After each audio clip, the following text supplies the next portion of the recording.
Ask Reddit thread. Garbage men of Reddit. Have you ever found anything that was so sketchy you reported it to the police? What was it? I wasn't a driver, but a mechanic on a garbage truck for a large municipality. In my 4 years in the department, we had to dump fully loaded trunks on the ground 2 times and spread out the load looking for a body. Found one once. I decided not to look at it. I think I made the right choice. Wow. Former sanitation department supervisor. My guys called me frantic one day after an explosion in the hopper of the truck. Thankfully, no one was injured, but I called the fire department, and police always come on fire calls too. Turns out, they had been watching the house we were in front of because the guy was cooking meth. He threw away some of the ingredients, and the pressure when it combined caused it to explode. The best part was the fact that the guy sat out front watching the show in a bathrobe. He eventually got dressed, came back out. When he was arrested, he had drugs in his pants. Apparently, he didn't own any pants without drugs in the pockets. As a recovering meth addict, I can absolutely see this happening. He might have been trying to go to jail, honestly. I found a residential can that has half full of Sudafed boxes. Easily a couple hundred boxes. I called it into the sheriff, who seemed completely uninterested. Probably because they either knew or it was no great surprise, and they added to a long list of reported meth houses. That's pretty stupid on their part. Somebody was cooking meth. Probably had a lab bust scheduled for a weekend for the next 6 months. Or else it was someone else's jurisdiction, he couldn't be fucked with dealing with it. The only thing I brought to the police's attention were a bunch of brass World War I and World War II grave marker medallions I have found in recycling bins. Hopefully, they went back to where they belonged. Why would you put those in the trash? Maybe whoever stole them felt guilty. I really don't know. Perhaps the scrapyard refused to take them. The bins were communal, so I couldn't tell the police exactly who stole them. People steal for the scrap metal and then never work up the nerve to bring them in. Yeah, and after you have stolen war grave marker medallions, you can't exactly stroll back up to the person and say, I found these, without looking suspicious. I would have put them in a box and popped them on the step of a church or whatever administration building is nearby. Failing that, at the base of one of the graves I stole from. I'd have to be pretty mega ultra desperate to steal crap from a grave. But anything's possible, I guess. If I couldn't get away with it, that's how I'd return them. People will try and sell them for scrapped, but that kind of theft usually gets local attention pretty quickly, and the police will crack down / start watching all the scrap dealers in town to find the thieves. So they'll end up dumping them. Happened down here a couple years back with little urns they have in a lot of grave sites for flowers too. Wow.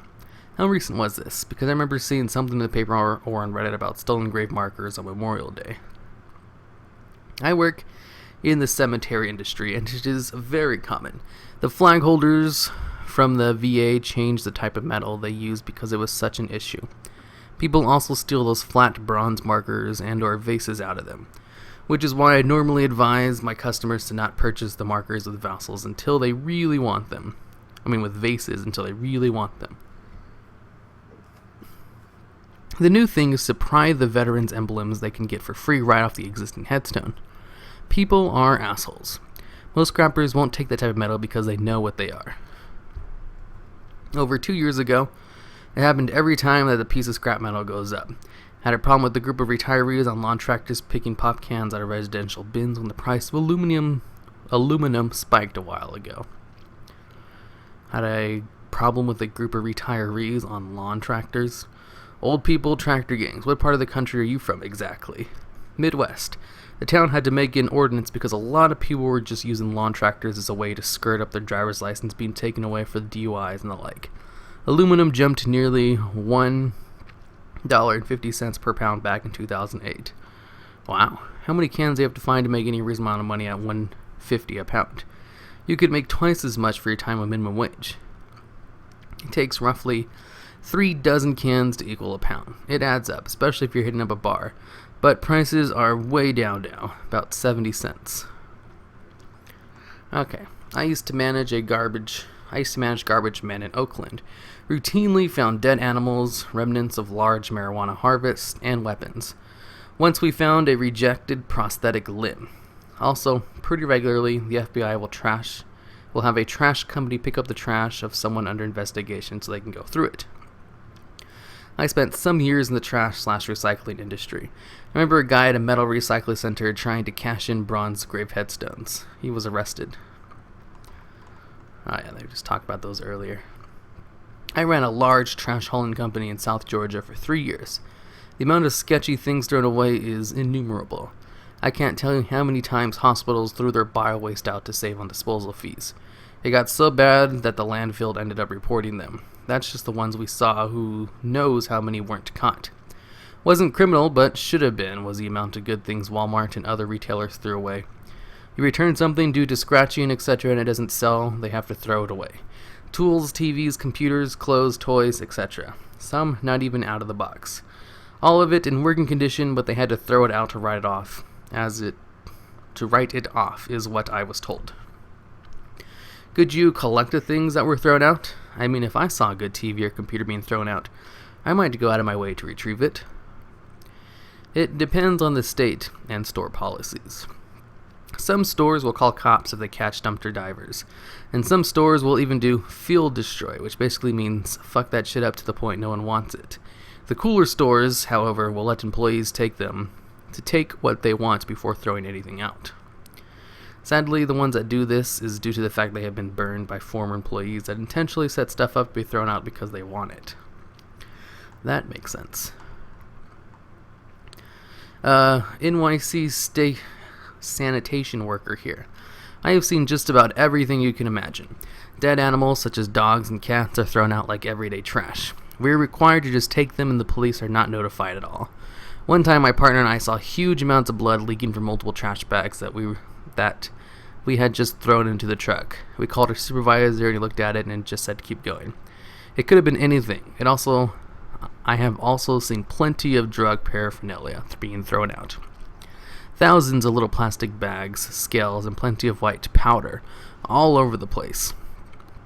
One single incident still sticks with me. Me and my partner were called to a location that was far away from our regular route one day. We met our supervisor at the location. I ask him what's up. He points to a tree where we're standing near. He says, look up, and I look up and see a huge mass hanging in the tree about 20 feet off the ground. I couldn't really make out what it was, but it was dark and about 3 by 3 feet big, and I'm messing these up a lot. Turns out, it was a huge pile of dead rats all tied together in a big mass. The police and fire department showed up about 5 minutes later. The fire department had to use a ladder to get to the branch and cut it down. When it hit the ground with a thud, the smell was so bad that us, the PD, and FD all backed up very quickly. Me and my partner had the pleasure to grab this thing and toss it into the truck. There had to have been between 50 to 75 dead rats on this thing. We asked the police what it was all about, and they said most likely from a religious sacrifice. I've been working for the sanitation department for 14 years, and that had to be the nastiest thing I've ever seen. I'll never forget the smell. Forgot to mention, it was probably about 90 degrees that day. God knows how long that thing was hanging around. Wow, that's gross. 75 dead rats tied together in a box. Ew. Never found any body parts in 35 years but guns and antiques, and was requested by ATF to pick up the trash at one home, and pulled around the corner and let the special agent in charge take the trash bags and put them in his black Chrysler 300 undercover car. This happened for several weeks in a row, never did find out what they were looking for. I worked at a landfill for one summer, and didn't find anything grotesque, but did find a choir book from 1864 in a box in the dumpster. Took that for myself. As a garbage truck mechanic, the most fucked up thing we found was the hamburger-like leftovers of a woman one of our trucks hit. All over the mud flaps and splattered all over the place. Driver didn't even notice, just came on back to the yard. We found the truck after a manager heard a local news report of a garbage truck involved in a fatal accident with a pedestrian. It was a fun day. That's gross. We found a foot once. The cops found the other bits in other bins around the same area. I guess some guy got mad at his brother because he found out he was fucking their sister, so he chopped his ass up. Not the most efficient way to dispose of a body. Pretty gruesome, though. Maybe not efficient, but unless you own pigs or have a way to get large quantities of chemicals, I'd imagine that bits of trash cans is probably the way to go. I always figured smaller bits, frozen over a period of several months, wrapped in plastic / leftover food bags through public trash cans would be the way to go. You know, if I ever needed to. Problem being that you've then increased the number of times the body can be discovered. Look at it this way. If you put it all in a single bag, then you get busted if someone happens to look in that one bag. If you split up between 20 bags, and you get busted if someone looks into any one of those 20 bags or sees you throwing something suspicious into a garbage bag 20 times. Plus, you've increased the amount of time you're holding onto body parts for several months. Get rid of it quick is all I'm saying. I worked with a trash hauling company for good old Kentucky a while back. I cannot count how many times I found meth, making ingredients, and other odds and ends in the same bag, accompanied with a super strong smell. It was blatant obvious, and always ended with a bust. I was a garbage man while attending community college. I once found a litter of puppies in someone's garbage bag. I grabbed the bag as I normally would and tossed it into the back of the truck. A few moments later, I heard a soft crying that freaked me out once I realized it was coming from the truck. I ripped through a bunch of bags until I found 5 beagle puppies covered in something awful and crying. After gaining my composure, I found a big plastic bowl and filled it with newspaper and put all the puppies in and called the cops. Had to provide a statement and show up to a court hearing. The guy pled guilty and paid a fine, not sure how much. He said he believed they were all stillborn.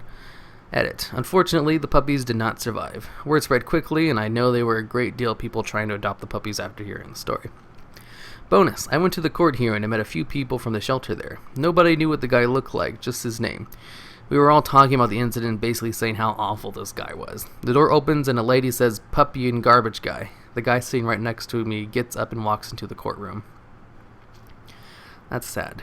We found our dog in a cardboard box in the middle of an empty field in the middle of winter in northern Utah. My wife and I were walking in a super cold January day, and this box seemed odd. It had the 4 flaps folded over each other to keep the box closed, and I thought I heard something. So I popped the box open, and staring up at me was probably 6 or 7 week old black and white puppies.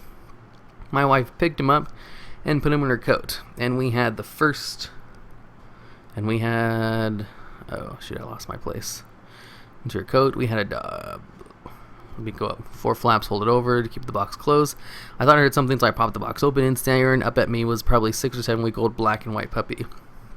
My wife picked him up, put him into her coat, and we had a dog. He lived 15 years and only went to the giant dog park in the sky a few years ago.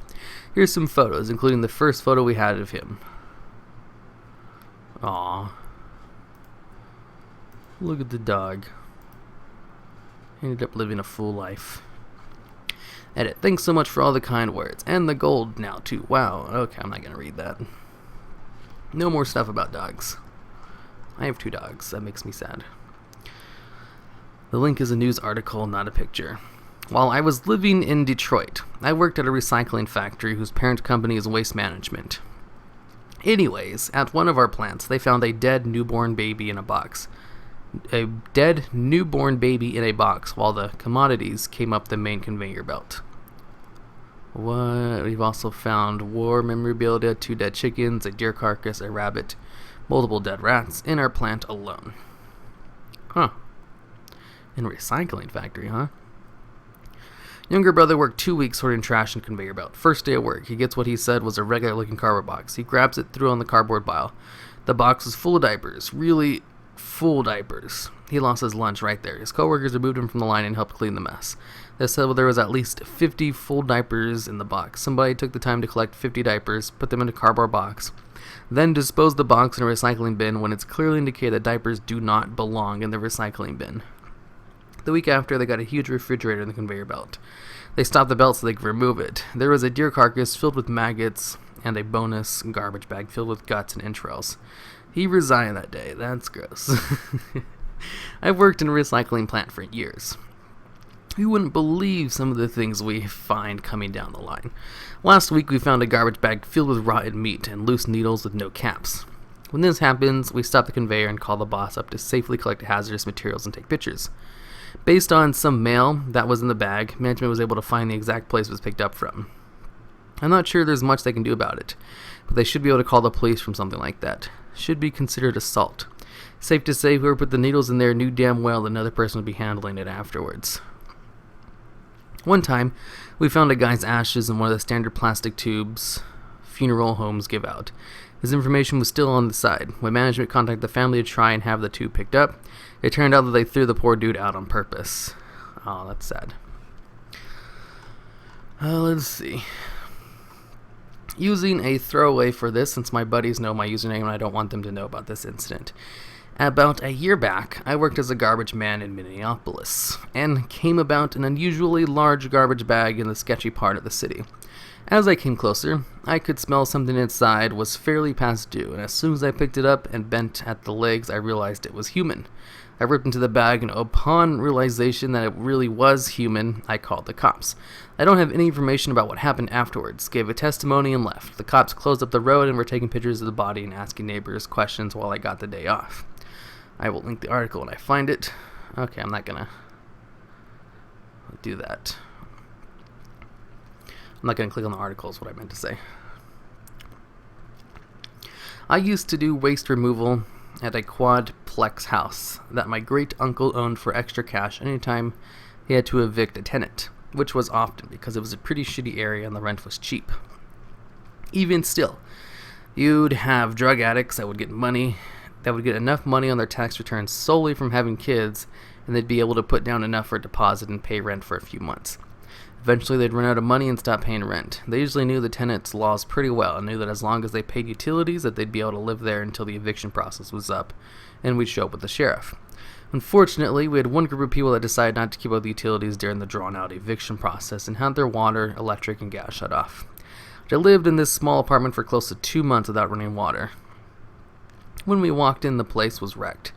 In their panic to take anything of value with them in their hour the sheriff gave them to toss everything around, we started in the living room, loading everything into a rental truck and worked our way back. By the time you got down the hall to the bedroom, the stink hit you. We opened the doors and inside was rows upon rows of 2-liter bottles filled with piss and shit. When the water stopped, they started cutting off the sprouts and would shit in the top. After it was filled, they would urinate on top of the feces until it was full. There was probably 35 to 40 of these bottles in the master bedroom. Wondering why they didn't just shit in the toilet and then bring in water from the spigot to flush it? So were we. The toilet was clogged with dirty diapers. All in all, it's one of the grossest things I've ever seen. Luckily, my uncle wasn't a horrible person. He paid me and my cousin a full day's wage and called a bio cleanup crew to handle it. The type of people you call to clean up murder and suicide scenes. Oh, that's gross. Alright, I think that's enough gross stuff for today. There's only like a couple more left anyway.